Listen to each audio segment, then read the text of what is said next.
Bienvenidos, bienvenidas a Aire de Justicia, el programa de actualidad de la Asociación de Abogados y Abogadas de Buenos Aires. Lo estamos haciendo por Zoom en este contexto que estamos viviendo todos, felices de poder, como siempre, brindarles contenido de calidad. En estos momentos estamos reunidas en este Zoom con la presidenta de la Comisión de Niños, Niñas y Adolescentes, y también con una integrante de la comisión, la doctora Rocío Fernández.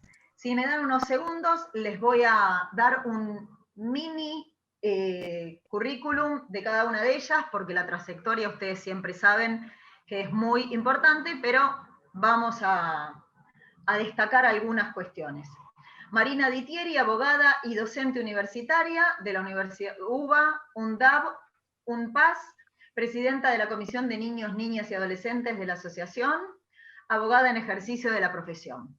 Rocío Natalia Fernández, abogada y docente UBA, coordinadora del equipo de abogados del niño de la Asociación de Abogados y Abogadas de Buenos Aires, trabaja en el Consejo de Derechos de Niñas, Niños y Adolescentes, maestranda en Derecho de Familia, Niñez y Adolescencia de la UBA. Colegas, bienvenidas. Gracias. Por supuesto, ustedes también saben que nos acompaña en la conducción la querida colega Melina Guione. Meli, gracias por estar también. Y bueno, muchas gracias por... Sí, no, me quieren excluir las chicas, pero yo me autodefino como la... No me digan ustedes, chicas, yo soy parte de la comisión también aunque no me lo digan. Es nuestra compañera y es la representante de la comisión en Radio UBA, en Aire de Justicia. Exacto, Melina. Marina, eso lo tenemos que hablar con Inés, porque me parece que Inés ya me considera de su propiedad. No, o sea, bueno, podemos hablarlo, ¿no es cierto, Inés? Sos libre. Libre como el viento. El tema que vamos a abordar hoy parece, todos sabemos que estamos hablando de la pandemia y las distintas especialidades. En este caso, también la Comisión de Niños, Niñas y Adolescentes nos propuso hablar sobre COVID-19, jurisprudencia novedosa en materia de familia.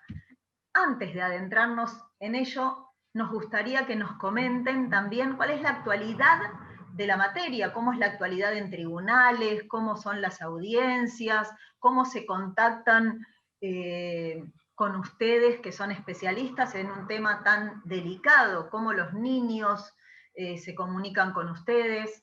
Así que les doy la palabra y utilícenla tan sabiamente como lo hacen siempre.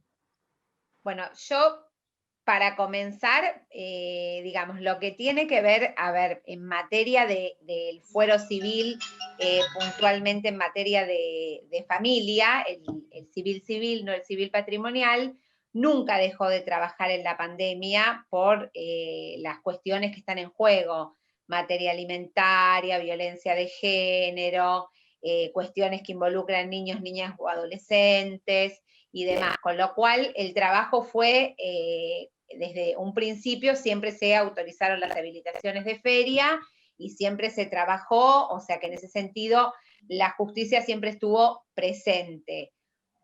Costaba un poco más, a partir de agosto todo se agilizó un poquito más, pero no ha sido uno de los fueros, el civil propiamente en materia de familia, de los excepcionales por la temática que nunca dejó de trabajar. Ahora, como decía, a partir de agosto todo se alivianó un poco. De todos modos, las modalidades son virtuales, las audiencias son virtuales. Yo tengo, por ejemplo, mañana una audiencia por una adopción, donde se va a tomar la audiencia del artículo 12 para escuchar a las niñas a que consientan su propia adopción a partir de los 10 años. La vamos a hacer virtual, una audiencia que es de mucha importancia en el proceso. Digamos, todo ese tipo de cuestiones siguen siendo virtuales y después cumplimos los requisitos del resto de los colegas vivientes. Sacamos turno para ir a ver los expedientes y demás, pero en líneas generales creo que Rocío considera lo mismo. Hemos se ha trabajado así. Sí, yo tuve desde agosto una sola audiencia que fue presencial, pero se cumplió con el protocolo, se hizo en la sala de audiencias, no había más de 3 profesionales y tuve que dar cuenta de la audiencia o con la cédula o con el turno que me había dado el juzgado.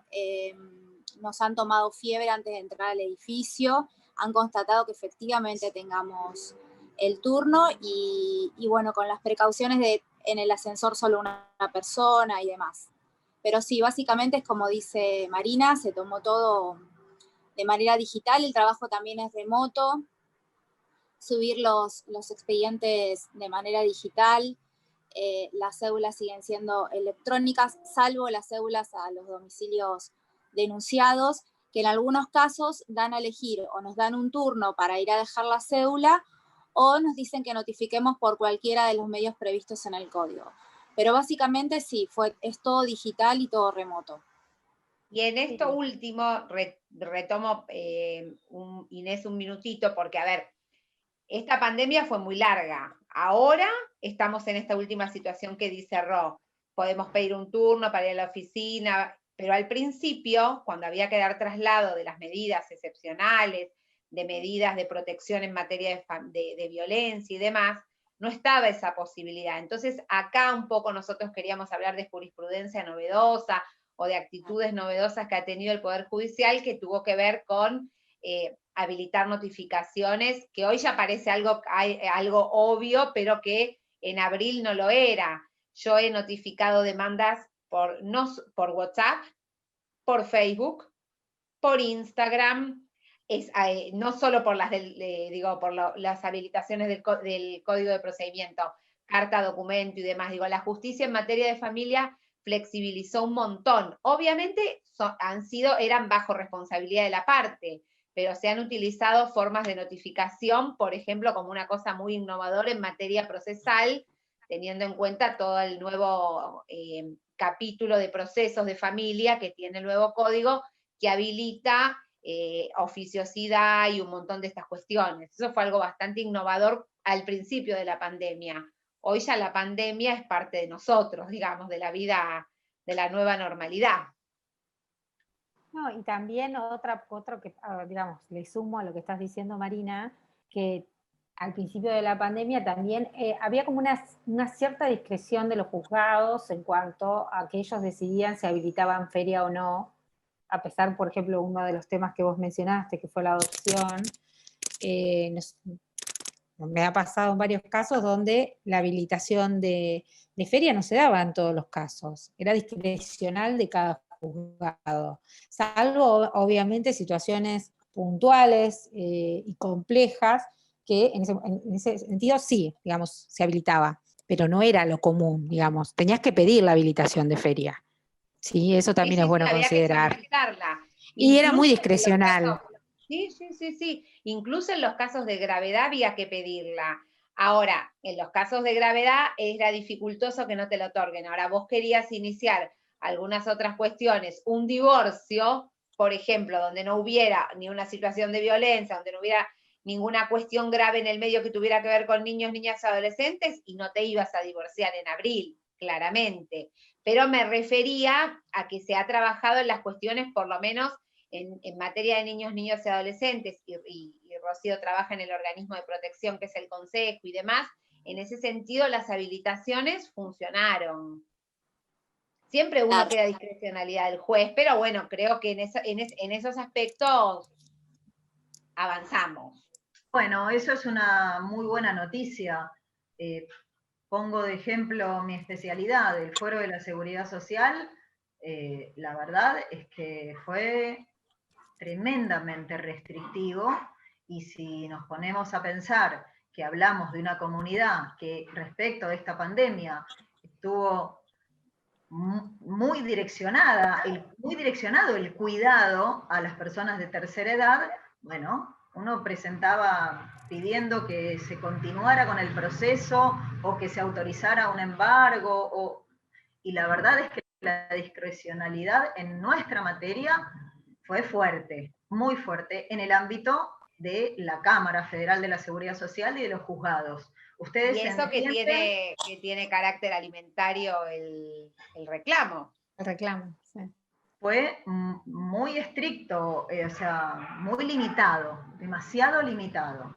Se trabajaron demasiadas pocas cosas. También tenemos que pensar que, creo, ¿no? Ustedes seguramente pensarán lo mismo, la pandemia, una vez más, ha puesto a pensar en qué lugar estamos nosotros preparados, el Poder Judicial, los letrados, los mecanismos que utilizamos para trabajar, hasta qué punto están preparados para esta realidad, cuando la necesidad sí está.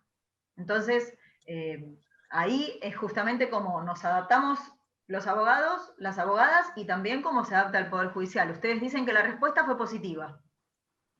Sí, a ver, yo sí voy a hacer una comparación que la hago todo el tiempo con el funcionamiento de la justicia en la provincia de Buenos Aires, que pudo implementar un sistema que es el token desde hace varios años. La diferencia es notoria. Yo que litigo en provincia, pero no, desde el 19 de marzo, desde el 20, continué litigando como si nada hubiese pasado. Nada. Yo te estoy, digo esto en relación a la justicia civil, si lo vamos a comparar con el resto de los fueros, como seguridad social y otras cuestiones que no eran de gravedad. En ese sentido hubo respuesta. Pero si lo tengo que comparar de máxima y levantar la vara en comparación con la provincia, ni punto de comparación. Tardó bastante porque de hecho la Cámara Civil también en agosto levanta los plazos y todo, con lo cual llevó mucho tiempo. Y es más, en agosto pidió una prórroga, si mal no recuerdo, hasta de una semana porque no había podido reacomodar todavía. Con lo cual, bueno... Tuvimos también una feria como para que se adapten los medios tecnológicos y electrónicos como para llevar a cabo toda este proceso ya digital. Sí. ¿Y desde el organismo, Rocío? Desde el organismo nosotros trabajamos de manera remota, tampoco nunca paramos de trabajar. Las entrevistas las mantuvimos vía Zoom o videollamada de WhatsApp o Google Meet o todas esas plataformas, pero también nunca paramos de trabajar. Hubo que tomar medidas excepcionales, presenciales ya, de ir al barrio, y se ha tomado con las precauciones y bueno, todo lo que se requiere, el armado de una situación así, que ya es compleja en un encuadre normal, entre comillas, en aislamiento, fue como muy traumático para nosotros y para los niños también. Pero sí, se siguió trabajando, también cuesta porque esto no es que hubo un periodo de adaptación o nos fuimos probando, creo que fue el 19 de marzo que nos dijeron la semana que viene no sale nadie más, y había carpetas que no teníamos, claramente no contábamos con los elementos en nuestras casas, pero bueno, es ir aprendiendo y es en el día a día. Y también imagino que el aislamiento en algún punto habrá agravado o habrá dificultado algunas... recrudeció muchas situaciones en las que ya veníamos interviniendo, porque el aislamiento, lógicamente, lo que hace es que se recrudezcan los conflictos familiares. Y por otro lado, se perdió la escucha del niño, porque el niño perdió espacios en los que compartía y en los que era escuchado, ya sea por su maestra, por su profesora, por su profesor, por su médico pediatra, y bueno, esos fueron espacios que los niños, de escucha, que los niños fueron perdiendo. Bueno, y eso también hizo que se visibilice más toda esta situación de aislamiento. O sea que para ustedes también fue un doble desafío, porque las características, las necesidades de los chicos fueron mayores. Fueron mayores, los sí. espacios de escucha se disminuyeron, con lo cual un doble desafío. ¿Y cómo lo pudieron afrontar? Con interdisciplina, con trabajar con los otros organismos, hacer un seguimiento de las situaciones en las que ya estábamos y las situaciones nuevas, ya te digo, reuniéndonos con los hospitales, con las instituciones educativas, con los referentes barriales. Fue muy difícil porque también dependíamos de las herramientas que tengan las familias como para comunicarse con nosotros o hacer, no todo el mundo, como decíamos antes de empezar la charla, cuenta con las herramientas tecnológicas, una computadora, un celular acorde, Wi-Fi o datos. Entonces la verdad que fue muy difícil, pero bueno, nos fuimos acomodando. Y en relación con esto, Inés, que un poco también en lo que decía Meli es cada juzgado, bueno, a ver, los chicos que están institucionalizados también dependen del hogar. Entonces, a nosotros, ¿qué nos pasa muchas veces a los y las abogadas? Cuando hay que contactarse con un niño que está institucionalizado, depende del celular del referente del hogar, depende de que la institución, no es que tienen toda la tecnología para poder comunicarse. Siendo puntualmente al caso al equipo de abogados del niño de la asociación, donde Rocío es la coordinadora, nosotros ahora los casos que tenemos activos, nos estamos comunicando con los chicos a través de Zoom, videollamadas, y son dispositivos prestados por los referentes de los chicos. Claro, en este caso los referentes han llegado a viajar al domicilio de los chicos, porque hay chicos que por ahí ya están conviviendo con algún familiar en provincia, y el referente se ha acercado hasta la casa diciéndome, decime con tiempo el día, horario en que necesitas hablar, porque yo tengo que con tiempo organizarme, porque tengo que viajar y llegar hasta allá para que hable desde mi celular. Pero bueno, hay que destacar también toda la buena predisposición de todos los operadores. Claro, y uno que en esas situaciones decimos, bueno, ponemos los Zoom, tratamos de acomodarnos, los mensajitos que van, que vienen, hay como todo un plus puesto porque uno sabe que en realidad la desventaja en la que están ellos en relación a nosotros o a cualquier otro chico que está en su hogar y todo es una brecha, acá sí es una brecha digital muy importante. Sí, yo creo que quedaron marcadas las de... No, que te decía, perdón, te decía que yo creo que quedaron visibilizadas, no solo, la pandemia sirve mucho para repensar también el lugar que se le da a las infancias, ¿no? Que transitan las infancias y las adolescencias privadas de cuidados parentales, porque puntualmente se visibilizó la precariedad del sistema, la desigualdad, el acceso a determinados derechos. Y también es interesante lo que decía Marina en términos de la comunicación y lo que decía Rocío en términos de la comunicación porque uno también tuvo que reinventarse, no sé, en mi calidad, ¿no? Como abogada de niñez, es como que te tenés que reinventar en cómo vas a hacer las entrevistas, cómo vas a abordar, qué recibís del otro lado. Realmente uno como abogado es un desafío. Todo fue un desafío. Y también me parece interesante todo lo que... es interesante lo que sucedió en materia legislativa y en materia de producción de estos pibes que transitan, ¿no? Que transitan los espacios de cuidado por parte del Estado, como hacer que se hicieron guías de recomendaciones.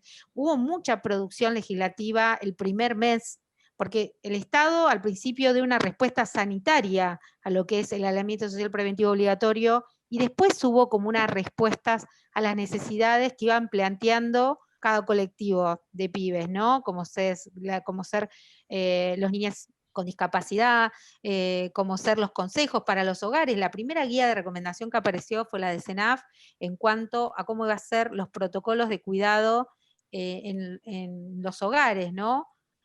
Lo cual me parece súper interesante porque se visibilizó la precarización que transitan las infancias y las respuestas, ¿no? De políticas públicas, porque esto que te dice Rocío, que nos cuenta Rocío, depende de la buena voluntad, es para pensar de todo eso.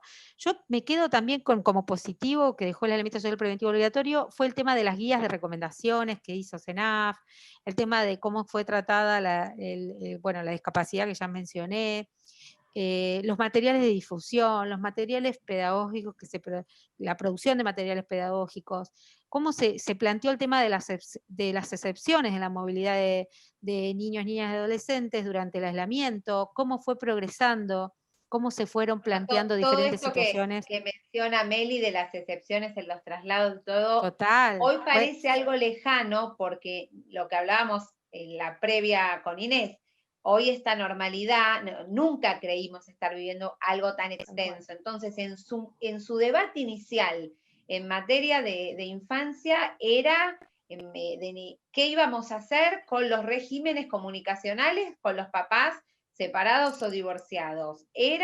Estalló el mundo y hoy eso terminó siendo una cosa súper sencilla, y ahí hubo un montón de doctrina y hemos hecho conversatorio. No estoy hablando hace 2 años, estoy hablando hace meses. Hemos hecho conversatorios, salieron fallos para un lado, fallos para el otro. Digamos que a nivel normativo y judicial hubo un acompañamiento a lo largo de la pandemia. Sí. No solamente acompañamiento, sino tuvieron que, estaban obligados a dar respuestas. Porque justamente lo que pasa es que bueno, pueden estar obligados y no hacerla igual. Yo vengo de una materia de seguridad social donde toda la vida los jubilados y las jubiladas para tener una mejora tienen que hacer un juicio porque la respuesta a veces es muy buena y en la mayoría de los casos... en esa comparación que vos hacés, Inés, fue acompañado. Al contrario, capaz que en el término de un mes, una resolución, como dice Meli, de SENAF, quedaba en desuso, porque cambiaba tanto la situación social nuestra, nuestras vidas, en un mes, que había otra prórroga presidencial y ya no podía seguir sosteniendo que los nenes no pueden ir a ver a los... Entonces, digo, todo el tiempo se fue readaptando y acomodando la realidad con las resoluciones administrativas, y muchas veces, incluso cuando las administrativas hasta eran un poco, por decir entre comillas, ¿no?, severas o más duras, la justicia salía a responder de algún modo y a buscar una respuesta superadora, y hubo casos muy interesantes. De hecho, si no me equivoco, la resolución de que los chicos podían estar una semana en la casa de cada progenitor fue una de las primeras, pero fue impulsada por un fallo. Exactamente, es un fallo el que cambia la originaria del tuvo que salir, y a partir de ahí el Ejecutivo, pero claro, también esto, como tenía que ver con cómo se iba desarrollando también la emergencia y la enfermedad, tampoco se sabía cuánto tiempo, entiendo yo desde el Ejecutivo, cuánto tiempo se iba a poder permitir o prorrogar los contactos, hasta que, bueno, ya después empezamos a entender la salud en otro concepto, no solo sino como verdaderamente se entiende, en un concepto amplio. Entonces digo, para los chicos no ver a los progenitores. Y otra cosa que también me gustaría resaltar, porque no te quiero tirar, te voy a tirar un abajo, Inés, para no ser tan positivo. En toda esta cuestión positiva, digamos, también lo que se vio, o todo esto que tuvo que ver con los contactos, lo que se vio mucho por la pandemia tuvo que ver con la baja en el pago de las cuotas alimentarias. Sí, justo iba a decir, muchísimo, muchos casos verdaderamente, porque muchos progenitores, como muchos de todos nosotros y nosotras, se han quedado sin trabajo, pero en los casos en que la gente, y esto lo digo como abogada litigante, se ha quedado sin trabajo y todo, yo he participado de audiencias donde yo esto no puedo, veamos qué hacemos. No estoy hablando de esos casos que tienen estoy hablando de casos donde vino la pandemia, bueno, como yo tampoco sabía si podía tener contacto, no pasaba cuota alimentaria. Con la recarga de tareas de cuidado que implicó para las mamás, para las mujeres, el cuidado de los chicos, de estar haciendo las tareas escolares, trabajando en casa. Bueno, esa fue una de las cuestiones en materia de, si querés, mujer, infancia, que fue un mix bastante fuerte. Claro, yo con respecto a volviendo un poco...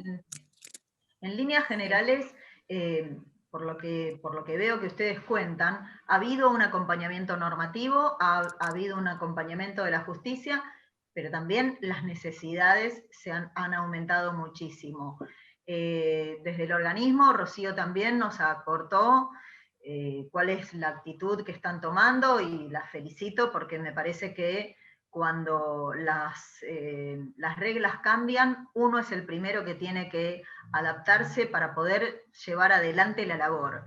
Y tenemos también el ejemplo de Marina como abogada litigante, que también está comentando de Marina y de Melina, ¿no? Como acompañantes de niños y de niñas. ¿Algún fallo que ustedes digan, me gustaría que lo comenten, que digan, realmente esto ha revolucionado o ha efectuado un aporte que queremos destacar? ¿Por qué lo digo esto? Porque me ha pasado con colegas que me han comentado que sienten que dentro de la pandemia han visto sentencias de una calidad muy importante, como que el haber tenido que detener un poco, todos hemos detenido nuestro ritmo en la vida, aunque tenemos que hacer muchas cosas que por ahí antes no hacíamos. Me han comentado colegas de distintas especialidades, no solamente en el ámbito de la radio, sino también con colegas amigos, que la justicia y que también la normativa ha traído calidad, de alguna manera. ¿Ustedes lo han visto esto? Sí, se vio. Nosotros trajimos una selección de fallos, de cuestiones como más novedosas o que puedan aportar. Si bien le empiezo a comentar uno que es de la provincia de Córdoba. Bueno, los hechos, voy a hacer como todo más, para que sea más ameno y más cortito, ¿no? La progenitora se presenta diciendo que está 24/7 con la niña desde el ASPO, o sea, 100% abocada al cuidado de la niña, pero a su vez tenía que también asumir sus tareas laborales y todo lo que tiene que ver con el mantenimiento de la casa y demás. Y en concordancia, eso le hacía que tenga mayores gastos, y el padre aportaba a duras penas lo que se había convenido de cuota alimentaria. Entonces lleva dos propuestas. Dice, bueno, que asuma el cuidado de la niña como lo veníamos haciendo, de una semana cada uno, o que pague la niñera, que a mí me está costando el tiempo que debería haber estado con el padre. Y en medio de todo esto, ella tiene un trabajo que tiene que empezar a trabajar de manera presencial, con lo que tenía que dejar a la niña sí o sí al cuidado de alguien. Bueno, el padre se presenta, le corren traslado al padre, el padre se presenta y dice que él está 100% abocado, pero a sus deberes laborales para que sus ingresos se equiparen a los que tenía antes del aislamiento. Entonces, que en este sentido no puede hacerse cargo de los cuidados de la niña, y que además, como está laburando full, digamos, para que esos ingresos se equiparen, era porque los tenía reducidos, y entonces tampoco puede aportar, o sea, dice no y no. Y así, como diciendo, yo estoy 100% trabajando, y además estoy trabajando porque mis ingresos se redujeron, así que fíjate vos, madre, cómo haces para solucionarlo. Bueno, claramente se imaginarán cuál fue la respuesta de la justicia, y fundamentado en que, en un principio que ya estaba desde antes del ASPO, que es que la responsabilidad parental es conjunta y que el cuidado personal es compartido, y que esto implica distribución de tareas, que no se estaba dando, en situación de ASPO, porque claramente no tenía el cuidado de la niña. Y que además es deber de ambos asumir las dificultades y vicisitudes que surgieron en torno a toda esta situación. Y esto, porque, y yo lo imagino, ¿no? En este sentido, lo que nos implica estar con las tareas de los chicos escolares, ¿no? Que uno pasó a ser mamá, doméstica, hacerse cargo de su trabajo, y encima además especie de maestra particular de los chicos, y lo que eso trae aparejado la relación con los chicos. O sea, uno antes, los chicos iban al colegio, venían y uno los disfrutaba. Ahora se hace cargo de todo eso, y la relación como queda resentida, entre comillas, porque la realidad es que el pibe te odia, ¿no? O sea, vos estar ahí constantemente diciéndole que tiene que hacer esto, que no tiene que hacer, bueno, era parte del argumento también de esta mamá.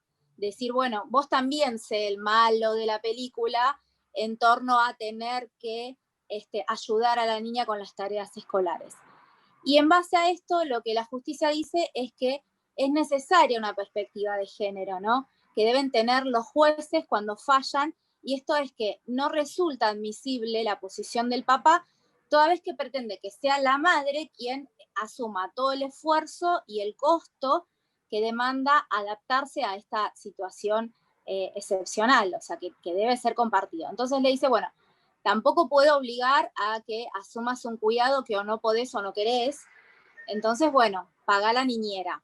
Este es uno de los fallos que es y como muy encadena interesante. con este que dice Rod, el pago de la niñera, que salió por los diarios, salió por todos lados porque le impusieron el pago de la niñera. A partir de ahí, muchos juzgados empezaron a contemplar el ítem, sobre todo al principio, porque creo que en ese caso, si no estoy confundida de caso, la mamá además era trabajadora esencial al principio. Claro, tuvo que salir a trabajar de manera presencial. Claro, sí. Era esencial. Entonces tuvo que salir y no tenía opción. Entonces, digamos, bueno, había que de algún modo resolver. La nena sola no podía quedarse, o se iba a la casa del padre y el padre la cuidaba, o a lo que él no estaba dispuesto, por lo que dice Rocío, porque él tenía que trabajar para igualar las ganancias, lo que fuere. Bueno, entonces a partir de eso la jueza es creativa y dice, bueno, que se fije la cuota de lo que valdría las horas de una niñera, y esto fue muy al principio cuando la posibilidad de moverse y todo era muy dificultosa, y recuerdo que era el caso puntualmente de una trabajadora esencial al principio, que nadie podía salir. Yo creo que volviendo a lo que les decía, esto de la materia legislativa, es interesante también recalcar que no es que con las decisiones administrativas se intentaba meter en la vida privada. Lo que sí hizo la decisión administrativa esta de 7 días está el papá, 7 días está con la mamá, que me parece interesante destacar, es justamente este deber de cuidado, cómo recae siempre en la mujer. Y casualmente va en línea con este fallo que estaba comentando la doctora Fernández, que tiene que ver con que siempre recae sobre la mujer. ¿Por qué este ítem que mencionaba la doctora Dittieri no lo consideran? O sea, hay que repensar, y es interesante que sea así. Yo creo que muchos padres, muchos hombres, por primera vez se pusieron en este rol activo de cuidado, de estar en el día a día de sus hijos. O sea, creo que es interesante. La pandemia puso muy en evidencia la crisis de las tareas de cuidado adentro de los hogares. Y en ese punto creo que sirvió, y creo que judicialmente en ese punto la justicia tuvo que tomar el guante. No hubo opción, no quedó otra salida, porque se le vino la realidad encima. Sí, a eso nos fijamos cuando hablamos que la pandemia de alguna manera tiene aspectos súper positivos que tiene que ver con que ante una visibilización tan palparia de una necesidad como la que describió la doctora Fernández tan claramente, y que sabemos que es algo bastante habitual, que por ahí en otro contexto, queridas colegas, ustedes saben que la respuesta uno no sabía cuál iba a ser. En este contexto, la respuesta es contundente. Contundente, sí. Lo que pasa en la pandemia. Y les quería comentar otro de Tigre, que, por favor, que viene muy bien después de este de Córdoba, que bueno, en este caso lo que hace la progenitora es ejecutar alimentos. O sea, es un papá que no pagó, marzo, abril, mayo inicia la acción.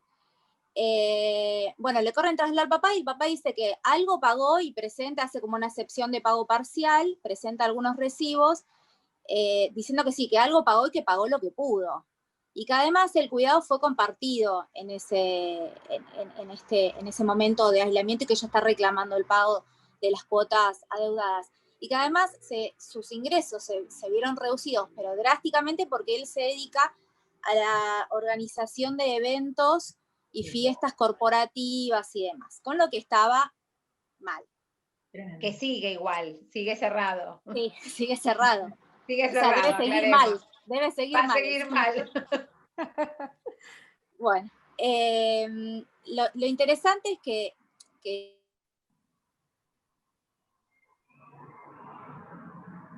Uy, ¿Se nos congeló? Sí, sí. se nos congeló la doctora cuando Fernanda. empiezan bien estaría... Acá estoy. Lo interesante, Es que dice que si bien están en condiciones de ejecutar, porque estaban todos los requisitos cumplidos, el señor puso la excepción de pago parcial, pero estaba acreditado que no había pagado lo convenido y lo homologado, dice que no puede dejarse de lado el contexto de pandemia y aislamiento en la que estamos, dice el juez, ¿no? Que la crisis sanitaria nos impone un nuevo modo de relacionarnos y que tiene que ver con la restricción de ciertos derechos en pos de proteger el derecho a la salud. Y que esto inevitablemente va a impactar en las relaciones de familia. Y que no pueden... Se cortó de vuelta. se ve que la conexión... Sí, no la debe estar acompañando. ¿Ahora estoy? Ahora ¿Volví? sí. Sí, ahora estás. Bueno. Entonces dice que una cuota fijada en tribunales, aunque sea exigible en términos abstractos, puede no serlo en términos concretos. Me pareció súper interesante eso y sobre todo que la crisis exige solidaridad y actitud colaborativa y empática de todos los miembros de la familia y que exigir una deuda impagable no hace que lo sea más pagable, porque había pedido embargo, entonces por mucho que exijas, el señor no la puede pagar. Bueno, ahí y que, es un y que caso en materia donde de familia hay algunas cuestiones que son más destructivas que constructivas. Y bueno, en base a la solidaridad familiar, lo que se falla es que, porque paralelamente el señor había iniciado un incidente de disminución de cuota. Lo que se falla es disminuir la cuota de alimentos, eso sí le dice, ojo, porque marzo, el aislamiento fue a partir del 19 y vos marzo no pagaste, entonces condena a pagar la cuota completa de marzo y le disminuye la cuota, lo que es mayo, se la disminuye hasta tanto se reactive la actividad. La actividad del señor, de los eventos y fiestas corporativas. Me pareció también muy, muy interesante porque habla de esto, ¿no? De lo que es la solidaridad familiar. Sí, y el principio de realidad que el Código Nuevo trae y en materia de familia es importante, porque en materia alimentaria hay como una regla general que es como la deuda alimentaria es casi un título ejecutivo. Es muy difícil que el alimentante pueda no pagar, digamos. Las excepciones son las mismas que las del Código Procesal, con lo cual es muy dificultoso. Ahora, no es lo mismo no pagar por no querer o no pagar porque estás dentro de una de las actividades que hoy, en noviembre, sigue suspendida, con lo cual, no es la misma situación una que otra. Sí, aparte, creo que más allá de lo que le pasó puntualmente al señor, todos nos hemos tenido que reinventar. Y hay cosas que quizás, no sé si alguna vez van a volver de la manera en que, o prontamente, más lo que estamos viendo, los rebrotes que estamos viendo en otros continentes, me parece que también, bueno, habiendo el principio de realidad es interesante, pero también seguramente ese señor, como muchos, deberán también intentar reinventarse, porque... Sí, también no hablar, quizás, a mí hay cosas que prefiero que no vuelvan, te digo, Inés, en cuestiones de materia, más que todo en las infancias, yo soy siempre doy malas noticias, digo, ojalá no vuelvan, porque ojalá que nos demos cuenta que los procesos tiene que haber una economía procesal y más en cuestiones de familia para que acompañen las realidades de las singularidades, ¿no? De las diferentes familias y lo que transitan cada una. Meli, o sea, son quizás no situaciones. yéndonos a lo singular, claro, Eso te iba a decir, no yéndonos a las singularidades, sino aprovechando todos estos cambios positivos y tratar de, hay cuestiones que ya no pueden volver, me parece, con respecto al tema de las notificaciones. Sí. Hoy casualmente hoy a la mañana fui a dejar con un turno, en un horario determinado, totalmente arbitrario, a dejar una cédula. ¿Viste? Cuando decís, dale, te la dejo, te la puedo mandar por mail, estamos digitalizados. Y eso depende de los juzgados, porque así como hay juzgados que te dan un turno para que vos confrontes también hay juzgados que vos se los mandás por mail y ya está. Entonces hay cuestiones que tiene que ser no arbitraria de los juzgados y que lo tienen que repensar. Y te digo, las diferencias que hay entre provincia y capital son abismales. Esto que te dijo Damarina, es terrible las diferencias. Esto que dice Meli, en cuanto a forma, de hecho yo estoy pensando en escribirlo, porque para mí... Lo escribieron, Maru, en provincias hay mucho escrito, porque ¿qué pasó? El Fuero Contencioso Administrativo, que fue el más adelantado en materia de cómo pensar la digitalización de la provincia de Buenos Aires, de la Suprema Corte de Justicia de la provincia de Buenos Aires, que estaba más adelantada que la de Nación, bueno, hay bastante escrito del tema. Me parecía, ellos desde marzo, en abril ya tenían posturas tomadas. Y acá en Nación teníamos juzgados que decidían o no decidían habilitar feria en cuestiones de familia. ¿Se entiende, no? Sí, y también en cuestiones de alimento también, En cuestiones de alimento te pedían que justifiques el económico, ponele, que es justificado a presentar gnosis. Y decime cómo te lo justifico. Plena pandemia, todo cerrado, hablemos de un mayo, un junio. O sea, lo aceptaste, no te quedó otra. Porque hoy hay otras posibilidades, sí. Pero estos fallos que Rocío mencionó, que dicho sea de paso tuvo que salir porque tenía una entrevista de un caso. Estos fallos que nosotras seleccionamos son originarios de la pandemia, que en ese momento estábamos todos en una situación muy crítica. Entonces, ella menciona el de la trabajadora esencial.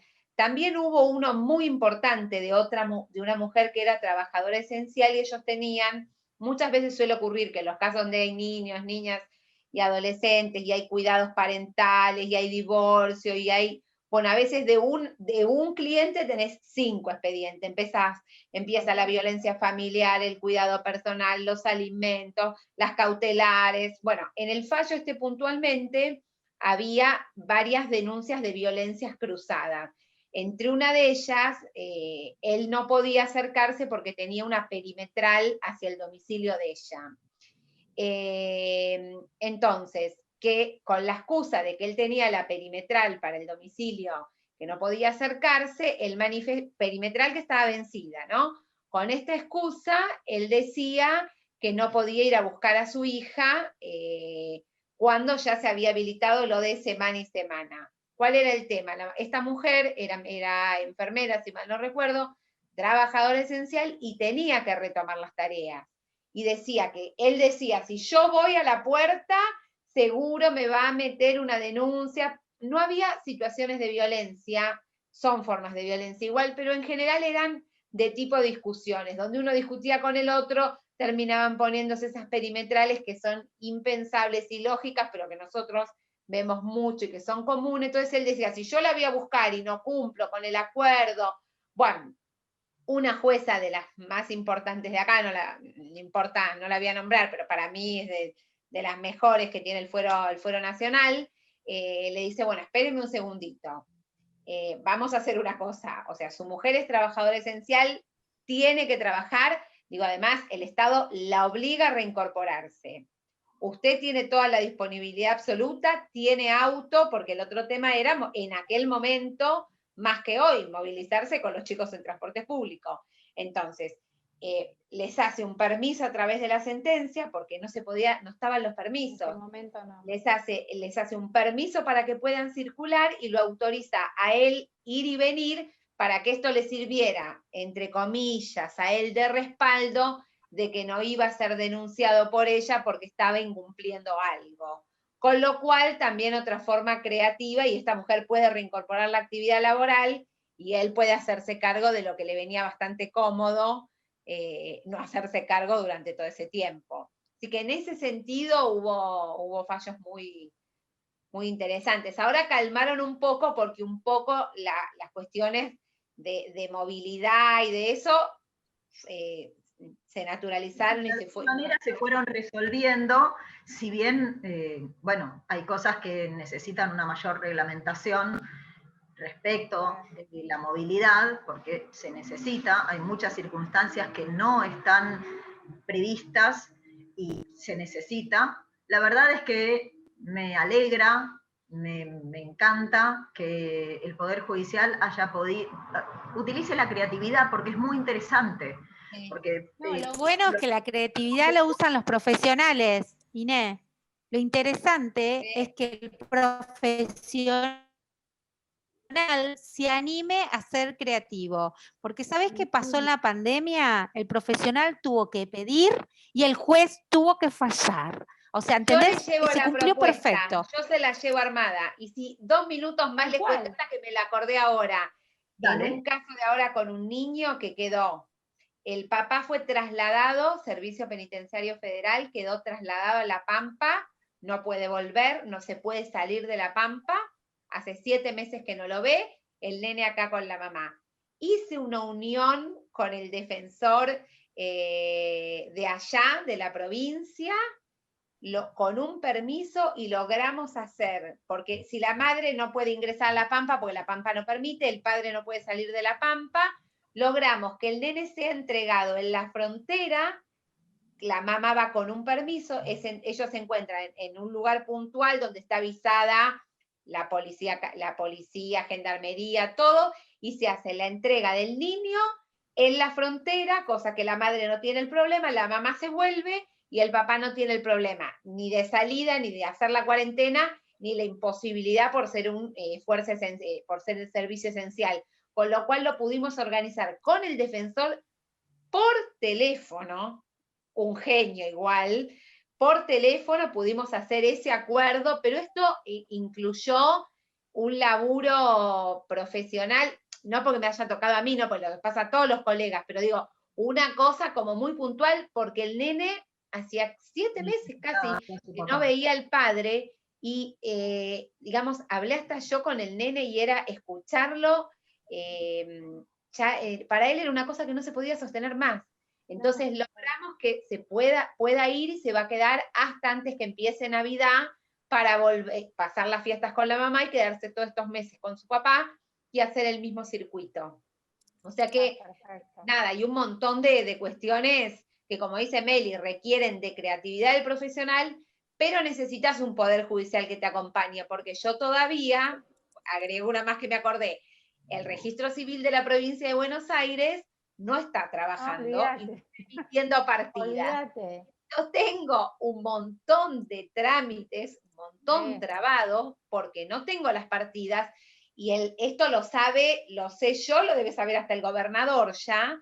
Entonces, les presento las constancias en los expedientes manifestando cuando me piden que no tengo forma de acreditar la partida de nacimiento y las acredito por otros medios y acompaño las constancias en trámite, y el Poder Judicial, no estoy diciendo que resuelva un sucesorio sin las partidas de defunción, no, estoy diciendo en cuestiones en las que podrían avanzar un poquito más, y hasta cuándo, si tengo constancias de partidas pedidas, lo saben, digo, la ABA es para los colegas, nos pasa a todos los colegas, desde el mes de junio en trámite y pagas. Con lo cual digo, bueno, uno es creativo, pero también se necesita del otro lado como un defensor, como me tocó el de La Pampa, que me facilitó todo. Cuando yo le dije, mire, si usted habla con el nene y usted lo escucha, usted no puede no autorizar ese permiso. Porque era...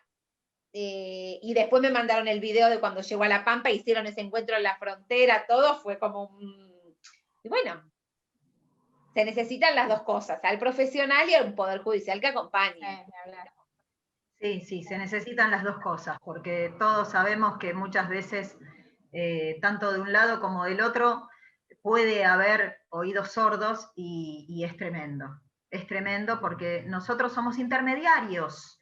intermediarios. Nosotros tenemos que hacer todo lo posible. El tema es que representamos en el caso de ustedes a niños, en el caso mío, en la mayoría estamos hablando de tercera edad, y también necesitamos que del otro lado haya escucha. Nosotros también debemos escuchar a nuestros clientes, utilizar nuestra creatividad, y también del otro lado tiene que haber una empatía, un compromiso con cada expediente que se trabaja, con cada petición, y esperemos que todo esto que estamos viviendo, y todo lo positivo que estamos viendo, y todo lo que también estamos analizando para mejorar, sea justamente para mejorar cada día. Me gustaría, Marina, que nos comentes cómo se reúne la comisión, de qué manera se pueden contactar, si están trabajando, sé que han tenido actividades. 2 minutitos, porque el tiempo, vos sabés que es tirano, así que todo tuyo. Bueno, nos seguimos reuniendo, nunca cortamos de reunirnos. Nosotros nos reuníamos los jueves de 16 a 18 horas en la sede de la asociación, a partir de ya del mes de abril, porque la reunión de marzo creo que la llegamos a hacer por cómo cayó la fecha. A partir de abril nos empezamos a reunir por Zoom, lo mismo, el segundo jueves de cada mes, de 16 a 18, y seguimos trabajando. Hicimos 4 conversatorios, en general vinculados a distintos temas de la pandemia. Hemos presentado una ponencia ahora en un congreso, estamos armando otras cuestiones, con lo cual la comisión sigue funcionando, y está funcionando, que se retiró Rocío, el equipo de abogados del niño, que ella es la coordinadora, y tomando casos y con casos activos, con lo cual cualquiera puede escribirnos al mail de la comisión, que es comisión niños, niñas y adolescentes, es decir, comisión nnya@gmail.com, o al mail oficial de la ABA, y estamos tomando tanto derivación de casos como colegas que se quieran sumar y ser parte de la comisión. Bueno, la verdad, un hermoso programa. Muchísimas gracias, doctora Marina Dittieri, presidenta de la comisión de nuestra querida casa de la Asociación de Abogados y Abogadas de Buenos Aires, de niños, niñas y adolescentes. Gracias, querida colega Melina Guione, por estar en la co-conducción del programa.